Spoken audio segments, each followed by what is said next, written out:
Assalamualaikum warahmatullahi wabarakatuh.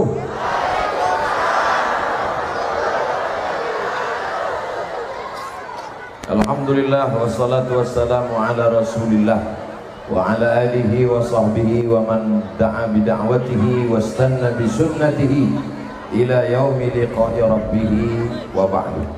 Yang sama-sama kita hormati pimpinan yayasan, pembina, pengawas, ketua, sekretaris, bendahara, wali murid, majelis guru, para siswa-siswi, tak dapat disebut satu persatu. Insyaallah kita semua dimuliakan Allah Subhanahu wa taala. Amin. Rabbal alamin. Sepanjang saya ceramah rasanya inilah yang paling banyak kamera yang meliput. Semua ibu-ibu. Insya Allah masuk surga dengan kameranya sekalian.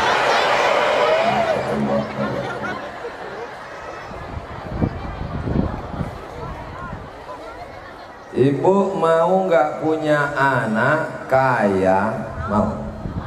Mobilnya besar, rumahnya mewah, tapi sakau. Sekarang ini yang banyak, bisnisnya haram, karena dia tidak peduli halal haram.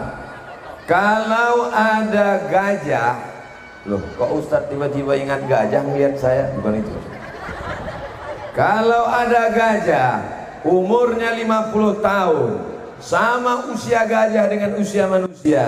Begitu keluar dari perutnya, langsung bisa berdiri, langsung bisa menyusu. Proses hidupnya tidak panjang. Tapi anak-anak kita dibentuk dari TK, habis TK SD, habis SD SMP, habis SMP SMA. Setelah itu dia akan terbang sejauh mata memandang. Insya Allah dia selamat dunia akhirat. Amin. Di mana tempat anak-anak ini dididik? Tidak lain, bukan adalah Sekolah Islam Terpadu Al-Makar. Mana anak-anaknya? Kok di depan saya wali murid semua? Masya Allah. Anak-anak Ustaz. Anak-anakku, lihatlah bagaimana ayah dan ibu kalian sayang. Anak-anak Ustaz, siswa-siswi Al-Maka, lihatlah bagaimana ayah ibu kalian sayang. Kalian ditempatkan di tempat yang gelap supaya sejuk tenang. Mereka kepanasan. Biarlah kami panas asal kalian sejuk dan tenang.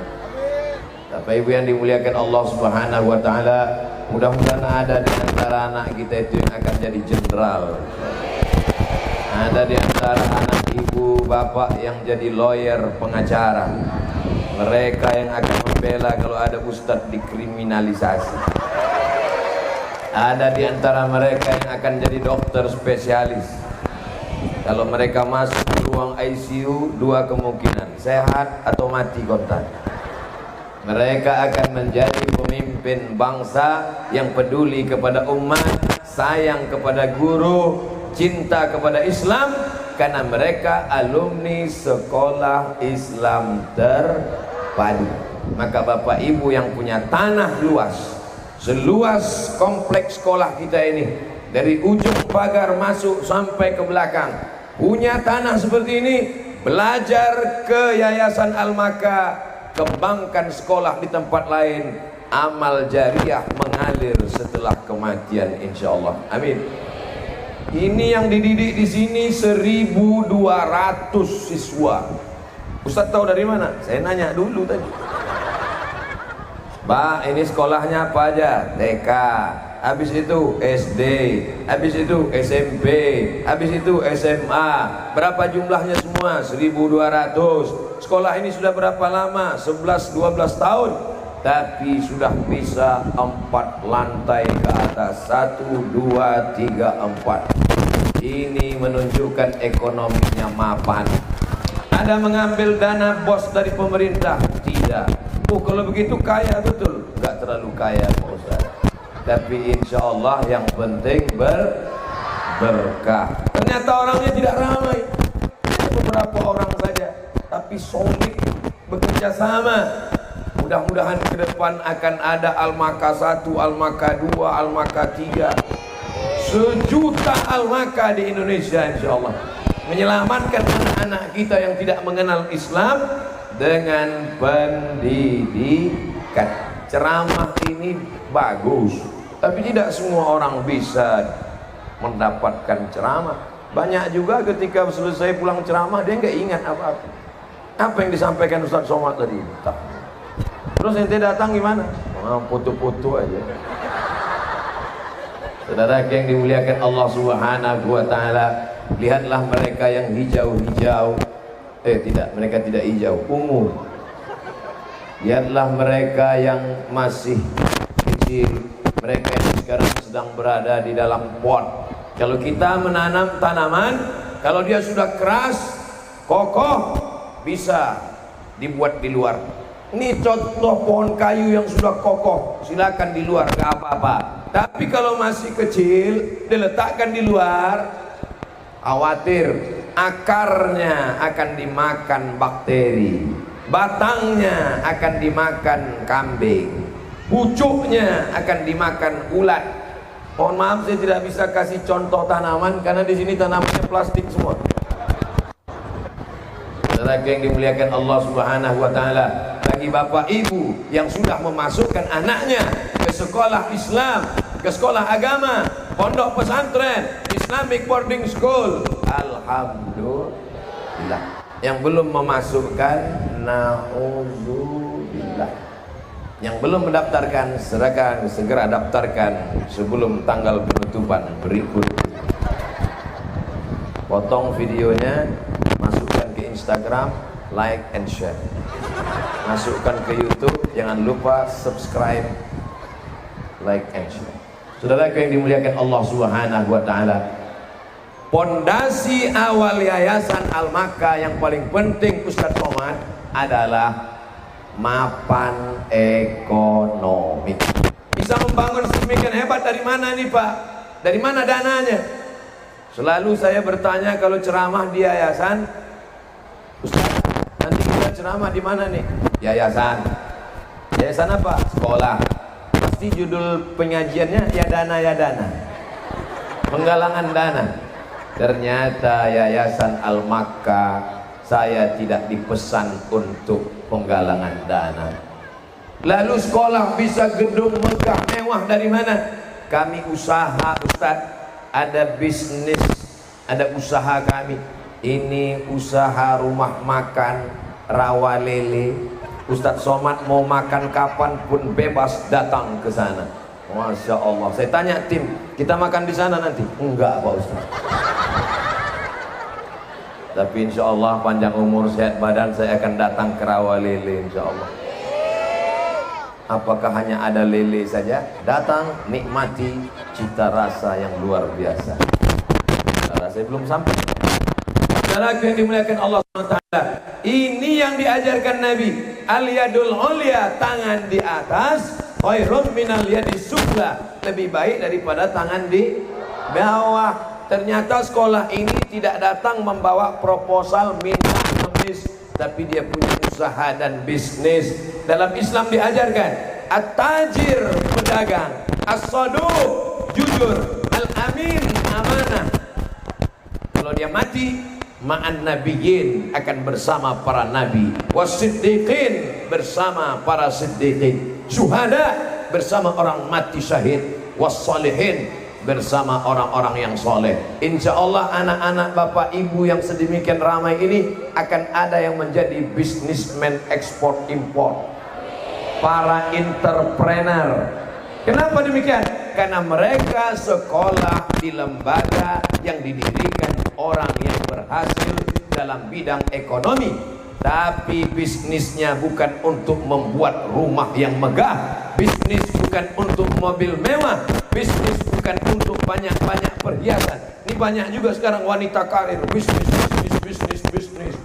Dapat uang cincin 1, dapat uang cincin 3, dapat uang cincin 5, Kalau ditanya, di mana Yayasan Al-Makkah? Sana. Kan itu. Ibu, bapak yang bisnis, teruskan bisnisnya. Idza qudiyatis shalah, kalau sudah salat dilaksanakan, fantasiru fil ard, bertebaranlah di atas muka bumi, wabtaghu min fadlillah, cari karunia Allah Subhanahu wa taala. Yang punya ruko bisnis, yang punya kebun tanam, yang punya kolam ikan ternak ikan, yang punya rumah makan sabar, tapi tujuannya adalah untuk membuat sekolah Islam. Ibu, kok dari tadi Ustadz cerita ibu saja? Karena bapak ini semua pakai batu sama ibu, betul Pak? Semua nganggur ya. Saudara yang dimuliakan Allah Subhanahu wa taala, yang pertama yang ingin saya sampaikan adalah orang Islam mesti kaya seperti Yayasan Al-Makkah yang kaya, punya gedung tinggi megah cantik. Al-Makkah warnanya hijau. Kenapa dibuat warna hijau? Karena warna hijau warna kesukaan Nabi Muhammad sallallahu alaihi wasallam. Kubah masjid Nabi warna hijau, karpet taman Raudhah warna hijau, sorban Nabi warna hijau. Kalau nyumbang pakai duit warna merah. Hijau 20.000. Mau masuk surga 20.000. Warteg aja udah naik sekarang. Saudara yang dimuliakan Allah Subhanahu wa taala. Poin pertama, Bapak Ibu mudahan jadi Bapak Ibu yang kaya raya. Tapi kalau duitnya banyak, beli tanah, tidak bisa sendiri 2-3 orang, nggak bisa 3-4-5 orang. Gimana ceritanya Ustadz bisa datang ke Al-Makkah ini?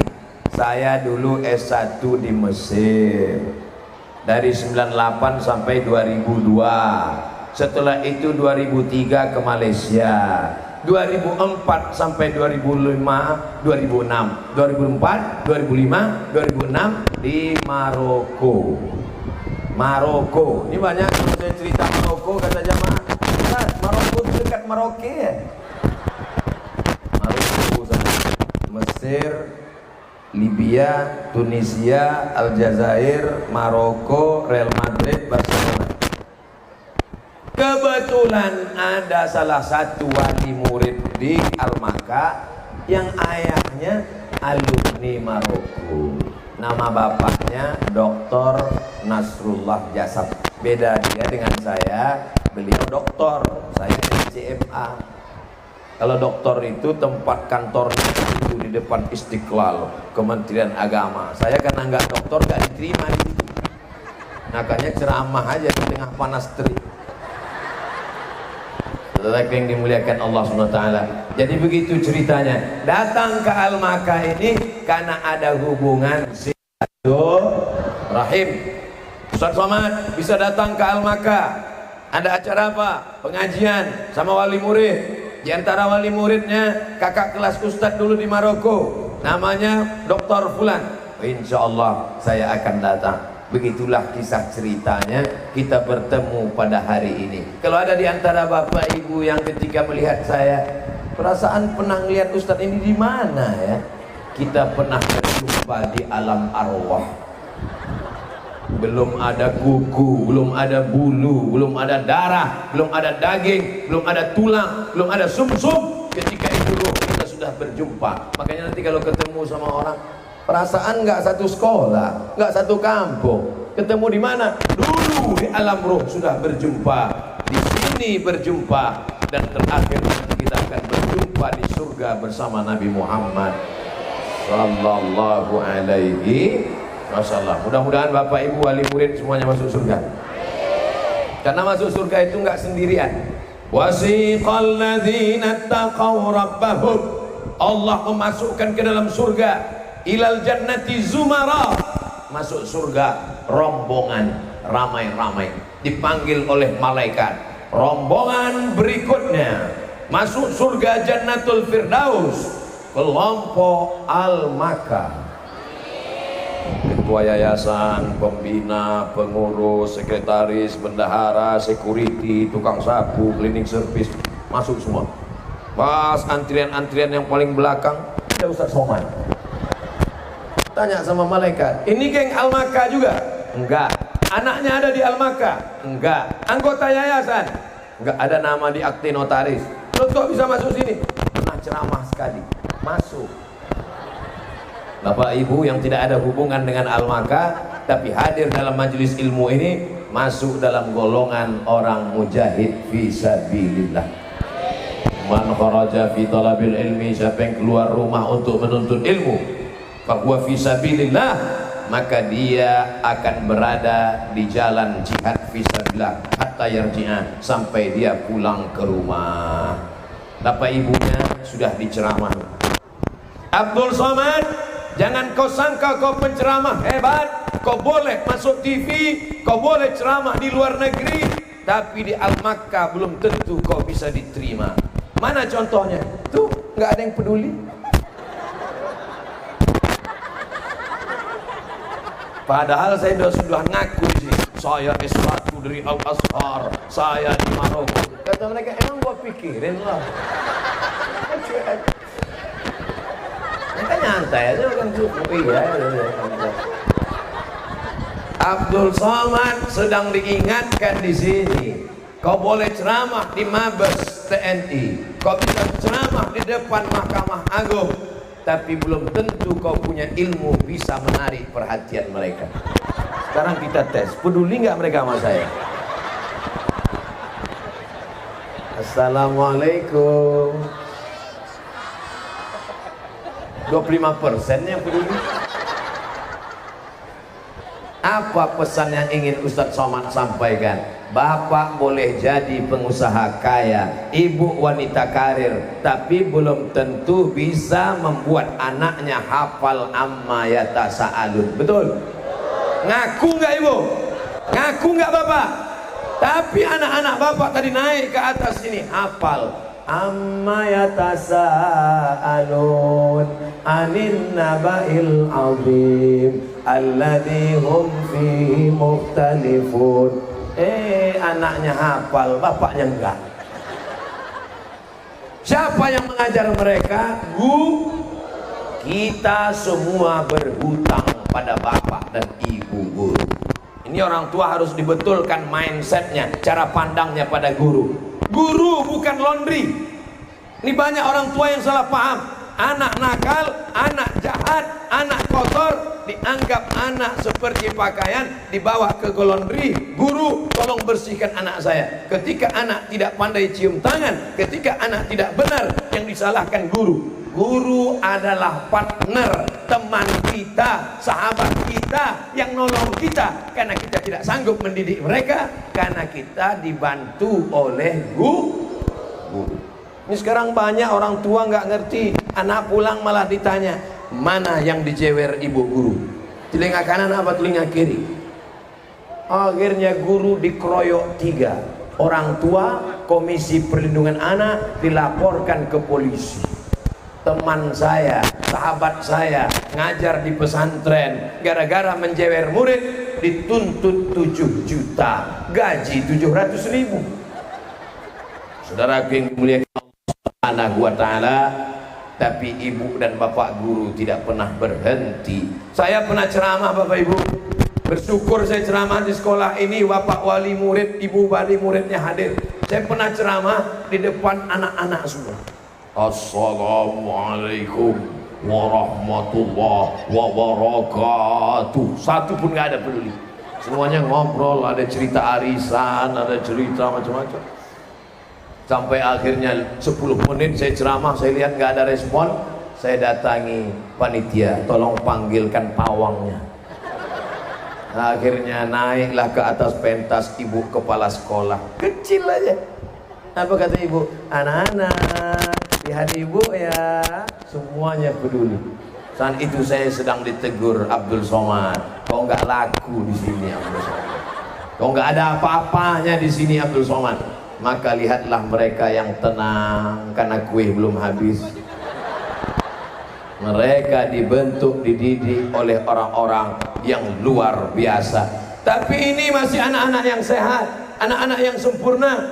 Saya baru pulang dari Kudus. Di sana ada pesantren khusus anak berkebutuhan khusus ABK, luar biasa. Gurunya 3 shift pagi, shift petang, shift malam, shift pagi, shift petang, shift malam.